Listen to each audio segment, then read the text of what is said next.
Tak v posledných zápasoch vlastne, kde boli zmeny zostave, si bol určený kapitánom, keď bol aj Paťo Mraz na lavičke, tak možno bral si to ako, ťa to potešilo, alebo si to bral ako motiváciu? Tak určite to bola pre mňa veľká skúsenosť a myslím si, že mi to pomôže ako v mladom veku do budúcna. Tak počas zápasu vlastne proti tomu Liptovskému Mikulášovi sme sa moc nedostávali do šancí, ale ani super si nejak šance nevypracoval, tak mali ste pocit, že aspoň ten bod by sme mohli uhrať?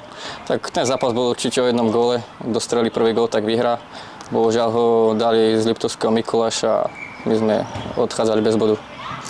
Tak do konca sezóny nám ostal už len jeden zápas, tak s Považskou Bystricou derby, tak možno ako prebieha príprava na takýto zápas? Tak na Považsku sa pripravujeme určite zodpovedne a verím, že to v piatok spolu zvládneme a získame 3 body.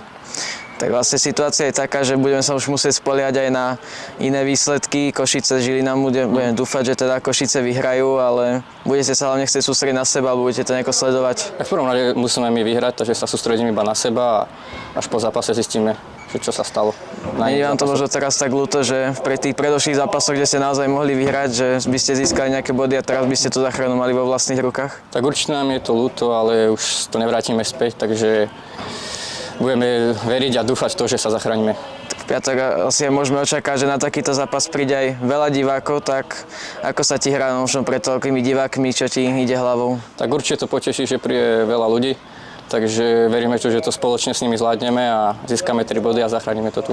Tak ty máš aj skúsenosti zo Žilín, vlastne už si pred takou kulisou hral, takže sa určite musíš tešiť a bude to dobrý zápas. Áno, určite sa teším na tento zápas, je to derby a verím, že to zvládneme. A ďakujem za rozhovor. Ďakujem aj ja.